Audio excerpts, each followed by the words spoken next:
This Huawei phone has some crazy camera specs like a variable aperture and a 1-inch sensor.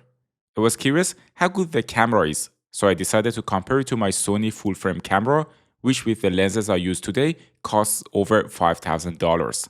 Let's start with a blind test to see if you can tell the difference between the camera and the phone. I'm putting the cameras side by side. One of them is the Huawei Pura 80 Ultra, and the other one is the Sony A7C Mark II. You can look for cues like color science, the bokeh, and the sharpness to decide which video belongs to which device. Maybe you guessed it right. The Huawei is creating a lot of background blur with large main and telephoto lenses, but the Sony full-frame camera can still push that even further.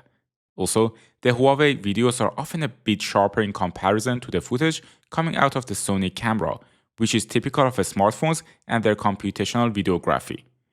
The Huawei's large main lens is a 1-inch 23mm, which is very similar to my main travel lens on my Sony camera, the 24mm. In almost all smartphones, the aperture of the lens is fixed, meaning you can't control the amount of light coming into the lens. But Huawei's main lens has a f1.6 to 4 variable aperture. The lower aperture will let you take photos with more bokeh, which is nice for portrait shots and low light conditions since you can increase the shutter speed. When you increase the aperture, like I did here, you will have more of a background visible, which is usually better for landscape photography and when the light is too strong.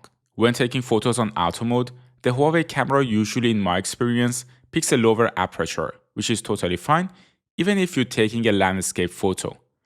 The photos on Huawei are a bit sharper with a generally colder tone and a white balance more towards magenta. For videos, the Huawei output is more vibrant, a bit saturated, and also more sharpened. Generally, on a smartphone, you get a sharper video and image since this is what audience want for social media, whereas on the camera you get a softer result because professionals prefer to have control and a more cinematic look. One thing to note is that even though the aperture on the Huawei 1-inch sensor is 1.6, it can't create as much background blur as the full-frame camera sensor with f1.6, simply because of physics, since the aperture should be multiplied by the sensor size. That is especially visible when you take photos with the telephoto lens, since the telephoto sensor on Huawei is smaller than the main lens. Therefore, even though you get a lot of bokeh for a phone on Huawei at longer focal length, it is not comparable to a camera. But the portrait mode on the Huawei Pura was much better than I expected, and it is making the photo of Maria look like it is coming out of a real camera.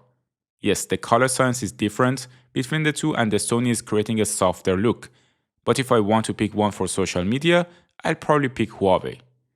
Generally, smartphones have a lot of focus on social media processing. They make the photos more vibrant, increase the exposure, raise shadows, and have less focus on highlights, whereas photography with a professional camera often behaves the opposite. One thing about Huawei's telephoto sensor is that it has two lenses. One is 3.7 optical zoom, and the other is 9.4x optical zoom, which gives you a crazy amount of room to focus on the subject. For example, I personally don't have such a lens for my camera since they are bulky and expensive. With Huawei, you can also take macro shots with the telephoto lens, and if you're into that kind of photography, you can often make great creative shots that look awesome. I also really enjoyed taking videos with the telephoto lens on Huawei, and since the sensor is really large, about as large as a flagship phone like the iPhone 17 Pro Max or Galaxy S25 Ultra, you still get nice bokeh. I also find the videos to have a nice warm color and generally good processing. Of course, the amount of background blur you get is less than what you get on a real camera, but let's not forget we are comparing a $5,000 bulky setup to a $1,500 phone with physical constraints. Would I generally recommend getting a phone like Huawei for photography instead of a camera? I would say Huawei is the closest you can get to a real camera.